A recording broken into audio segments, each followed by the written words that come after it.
Hi guys, what do you want? Who's starting? Pete, question. You kick off now? Yeah, Yeah. I'm James from Premier League News, mate. Nice to meet you. Happy to take a point at the weekend? Yeah, the way the game panned out, yeah, definitely. Obviously, it's been well documented. Jack kept us in a few times, had a fantastic game. Yeah, certainly going into the second half came under a lot of pressure. And I guess it's, no matter where you play in the Premier League, it's difficult away from home. So, even before the ball's kicked, you target to get points from away games at least, and that's what we've done the last two games. So, we've been pleased with our form. We opened in 3 games, possibly the exception of a spell in the first half at Tottenham and possibly most of the second half against Norwich. So, when things aren't going quite well for you guys, it's important you come away with a point at least and something. So that's what we did, and we move on. And Butland had a fantastic game and definitely kept you in at a certain point, didn't it? Yeah, I mean, we know the qualities that Jack's got, and the man just said as well, he's got a crack on his finger. So he's probably coming into the game physically not 100%, but certainly mentally 100%, because he's that type of person. And so he just shows beginning. I think he'll just grow. His reputation will just, it'll go on and on. It'll grow, and more people see of him. But certainly wasn't anything new for us, because we've seen it in training over the last couple of years, and the way he works, he's a top keeper and he's going to get better. Will he be okay for the weekend? Yes. Obviously, Shaqiri made his debut as well. Happy with his performance? Yeah, well, that was a big highlight for us. Obviously, the manager was keen to put him in as soon as possible. We were happy to get the extra week's work into him before the Norwich game, and he started very bright for us. Yeah, I think he'd be the first to say as the game went on, he looked a little bit jaded, but I think the manager was keen to leave him on for the 90 minutes, because he'd come on a bundle for that, we think, and I think he said after the game, I think it was his first 90 minutes for 3 or 4 months, so yeah, we're pleased with him. He was very stiff yesterday, and consequently he won't be involved against Luton tomorrow, but he'll come on, as I said, leaps and bounds for the full 90 minutes. Really hot on the weekend, wasn't it? Yeah. And obviously you had to have the water breaks as well. Yeah. Norwich scored 3 minutes after the first water break, I think it was. Do you think that disrupts the game at all? Well, you can't use as an excuse. I think we all welcomed the water break, but yeah, we talked about it afterwards. It may be an ongoing thing that when you have those water breaks, the side you broke our momentum a bit. We were on, we felt we were on top of the game, things were going well, and I think it's just circumstances when you do that. Other teams regroup, and yes, again looking back on it, we weren't as on top, and on the front foot as we were before.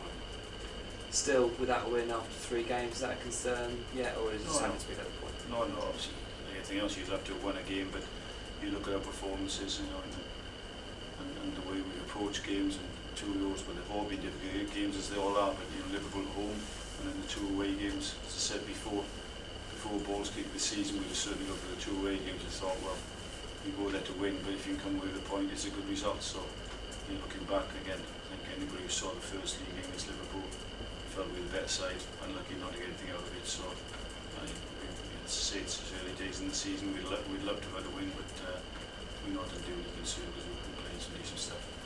Impressed by what you saw from Norwich? Yeah. Well, don't tell me I know what it's like there. I know it's a difficult place to go to and pick up points. Very impressed with the way they set up. They're good football inside. They kept the ball well, and they'll be a threat to many teams, certainly in their own patch this season. Obviously, you've got Luton this week and then West Brom next weekend. How are you looking heading into those 2 games? Well, I think Luton gives the manager a chance to give some minutes to other squad members. That's for certain. We've careful to say over the last couple of years, I don't think it's just changed much now that we've got a strong squad. There's, between individual positions in the team itself, there's not a lot between the ones who are starting games and the ones who are not. It's just maybe tactically how the manager wants to approach games. So, I think we're delighted actually to have this game and get some good game turn into those ones who haven't been fortunate enough to be involved so far. You mentioned Sheridan's a bit stiff after this weekend. Any other injury worries? No injury worries, no. Obviously coming out of the game where you were right in saying that it was very hot and and brutal at times. I thought, Saturday afternoon it was, in the 90s, I think, and so you've got to keep an eye on individuals in your team. But we'll be going down to Luton tomorrow with a strong squad, but at the same time there'll be 4, 5 or 6 players that we feel is, if you like, no need to do it down, that they'll benefit more by maybe doing a little bit of light work and getting being fresh for the weekend. And one more from me. There's been a bit of talk about the transfer window obviously closing next week, and how much that disrupts teams being open during the season once it started. What are your thoughts on that? No, you're asking me personally. No, it doesn't. I mean, obviously, there's other managers out there. I suppose if you've got, like Roberto Martinez, Blue would be waiting for it to slam shut, I suppose. But so I think each manager's got an individual opinion on it, and as far as we're concerned, it's maybe a chance. All right, you can possibly lose players, and you want the window to close in that scenario. But there's other way of looking at it as well. In the early part of the season, you can have a good look at your squad, and if you need strength in any way, or you think you do, then individual clubs will take that opportunity. Any more business to be done before next Tuesday? You're probably asking the wrong person here, because but I'd say we're happy with the squad we've got at the moment. But the line really is that you never stop looking to improve. So it's a difficult one. It's 10 days ago. I suppose anything can happen, but we're happy with the squad. Thank you very much. The opening few games, Mark, highlighted an area that you possibly need to strengthen to you, Mark. Not really. I mean, you read things and you hear things, and people, sort of maybe pointing fingers at our back four. We're missing Ryan Shawcross. We feel we've got players who are not in the back four, if you like, the likes of Walsh and Mark Wilson, who proved that they can do a job in the Premier League and will push for places as the season goes on. I mean, again, the same thing I'll say as well. We played 3 games. We conceded 3 goals a goal in each game. Well, there's plenty of teams above us at the top of the table, and teams who will be in the top 5 at the end of the season who've conceded more goals than us. And so the Premier League is, we think obviously Ryan will be a miss, and it's ongoing for the next couple of months. But I think in terms of actually sitting in our target in any places to strengthen, no, I don't think so. Did you ever look at Johnny Evans? Johnny Evans? No. No. We know all about Johnny, obviously, the career he's had so far, and he's a quality player. But no, I wouldn't think it's not one that we've specifically looked at in detail in terms of bringing into this place. Not as far as I know. I know you spoke about Jack earlier on, but you worked with some keepers. How good is he, do you think, potentially? Well, pat myself on the back for a minute.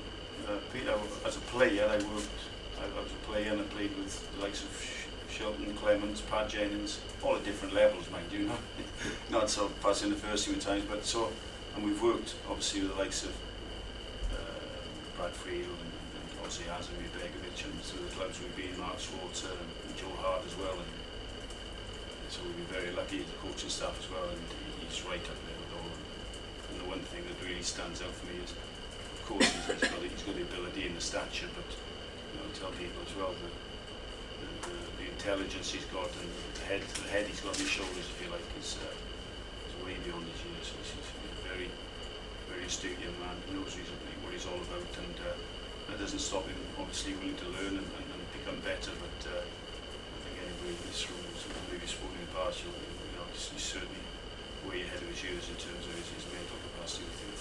You mentioned a couple of keepers there. Beg the question: do you think you could have a Clement Shilton scenario with him and Joe Hart? With Joe? Yeah, I think so. Obviously, speaking as a Welshman, so it's nothing really to do with me. But no, I'm sure. I'd say Joe Hart will be looking over his shoulder, and I know Jack, with the ambition that the lad's got, and where he sees himself heading over the coming years, I'm sure he'll be pushing Joe Hart very, very soon, if not already. And this cup game, you thinking wholesale changes?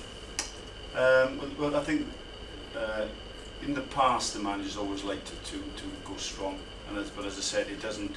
With the squad we got, we don't think whatever change we make, we're going to weaken the side too much. So it'll be a good opportunity for the lads who haven't had a lot of football to play, certain. So there'll be a few changes, but it certainly won't be a detriment to the team.